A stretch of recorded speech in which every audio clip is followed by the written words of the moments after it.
Friends, welcome to Transonic Ideas. Transonic Ideas के इस नए वीडियो में मैं आपका होस्ट दोस्त सत्तावन शर्मा आपका स्वागत करता हूं।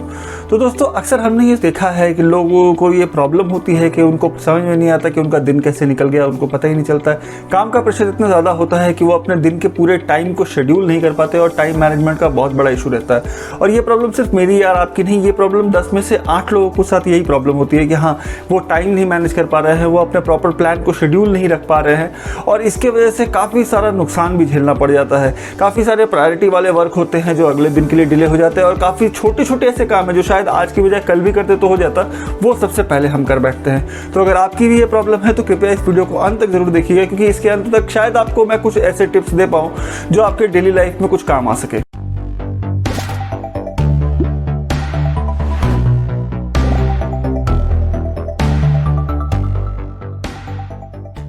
तो दोस्तों, पहला वाला टिप बहुत ही कॉमन टिप होता है। वो कॉमन टिप ये है कि हमें इस काम को सबसे पहले शुरुआत करने के लिए एक डायरी मेंटेन करना या एक नोटबुक मेंटेन करने की ज़रूरत होती है, ताकि हम अपने काम अपनी प्रायोरिटी वाइज लिख सकें। ये तो हमें सबको पता है, लेकिन आपको उस डायरी को मेंटेन कैसे करना है ये बहुत इंपॉर्टेंट होता है। हम क्या करते हैं, अपना पूरे दिन का शेड्यूल टाइम के हिसाब से मैनेज करते हैं कि सुबह 10 बजे का एक काम है, 11 बजे का काम है, 12 बजे का एक काम है, 2 बजे का एक काम है, 4 बजे का एक काम है। तो अगर 4 बजे बहुत इंपॉर्टेंट काम होता है तो क्या, तो सुबह के 4 बजे तक पहुँचते पहुँचते हम या तो एनर्जी अपनी खो चुके होते हैं, या तो हम ऊपर वाले कामों में ही इतना बिजी हो गए थे कि 4 बजे तक के काम पे आने में हमें टाइम ही नहीं मिला।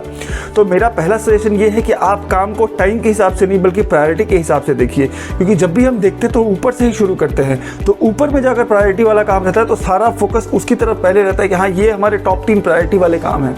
वो लिस्ट आप 3 के हिसाब से बनाइए। टॉप 3 प्रायोरिटी वाले काम सबसे हमेशा ऊपर होने चाहिए। तो जब एक बार आपका ये काम ऊपर, तो आपकी प्रायोरिटी उस हिसाब से आप दिन भर में सेटल कर सकते हैं कि आपकी सबसे पहले इंपॉर्टेंट सबसे प्रायोरिटी वाले काम को सबसे आपने ऊपर लिख दिया और उस हिसाब से आपने बाकी सारे काम को शेड्यूलिंग करना चालू कर दिया। दूसरा सबसे इंपॉर्टेंट पार्ट ये है अपनी एक्टिविटी को ट्रैक करना। अगर आप अपने सारे दिन की एक्टिविटी को नोट करने के बाद उसके साथ 10 मिनट टाइम स्पेंड करेंगे तो आपको समझ में आ जाएगा कि शायद जिस जगह पे आपका फ़ोन कॉल से भी काम हो सकता है तो वहाँ जाने की ज़रूरत नहीं है। तो अगर आप अपने शेड्यूल को इस हिसाब से मैनेज करते हैं कि किस काम को कितना टाइम देना है और उस टाइम फ्रेम के अंदर वो हो जाना चाहिए।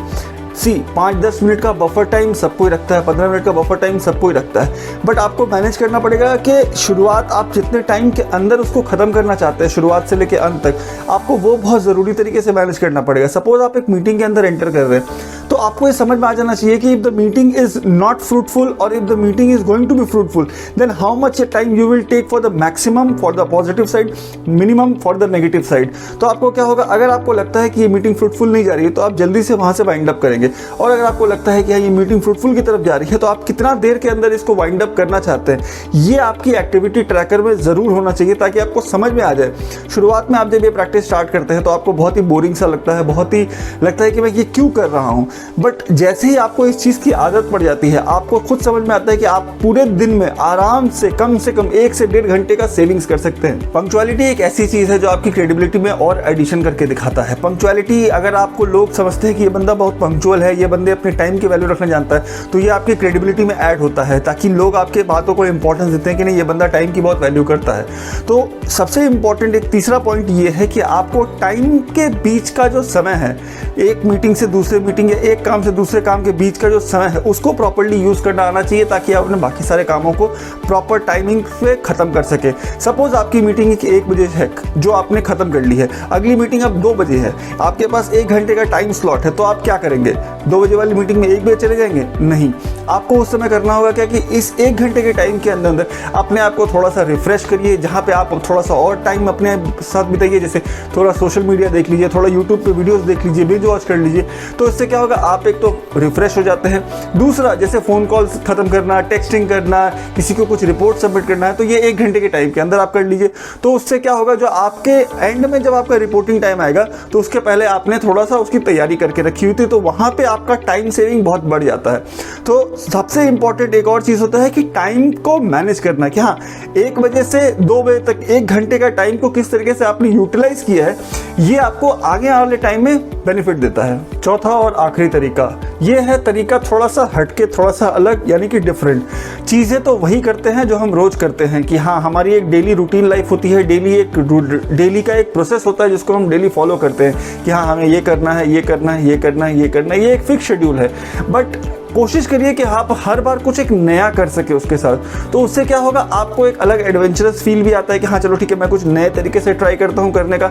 हर काम को एक नए तरीके से करने की सोच रखिए कि हाँ इसको नए तरीके से कैसे कर सकते हैं, या इससे और आसान तरीके से कैसे कर सकते हैं, या इससे और फास्ट तरीके से कैसे कर सकते हैं। तो उससे क्या होता है, आपका काम के प्रति रेगुलर इंटरेस्ट बना हुआ रहता है और ये आपको टाइम मैनेज करने में बहुत सुविधा देता है। तो दोस्तों ये था मेरा अपडेट टाइम को लेकर के, टाइम के शेड्यूल को लेकर के, टाइम के मैनेजमेंट को लेकर के। मुझे इससे तो ज़रूर फ़ायदा हुआ, मैं काफ़ी हद तक इस पे अपने आप को, अपने टाइम को मैनेज करना सीख किया है और मैं इससे काफ़ी ये मदद भी ले सकता हूँ कि हाँ मैं और एक्स्ट्रा टाइम निकाल पाता हूँ अपने पर्सनल पैशन को फॉलो करने के लिए या कुछ नई चीज़ों को सीखने के लिए। तो अगर आपको ये वीडियो अच्छा लगा होगा टाइम मैनेजमेंट के बारे में तो प्लीज़ इस वीडियो को लाइक करिए, अपने दोस्तों के साथ ये वीडियो शेयर कीजिए और अगर चैनल पसंद आया तो प्लीज़ चैनल को सब्सक्राइब करिए। मैं हमेशा ही ऐसे वीडियोज़ लाता रहता हूँ और ऐसे बातें जो मेरे मन के अंदर है या जो मैं फील करता हूँ कि शेयर करनी चाहिए तो मैं वीडियोस बनाता रहता हूँ। और आपको ये वीडियो कैसा लगा प्लीज़ कमेंट में मुझे बताइए। आप कमेंट करते हैं तो हमें बहुत अच्छा लगता है कि आप हमारी बातें सुन रहे हैं, हम कहीं ना कहीं से कनेक्ट हो पा रहे हैं। तो उम्मीद करता हूँ आपको ये वीडियो अच्छा लगा होगा। मिलते हैं अगले वीडियो में। That's it for the day.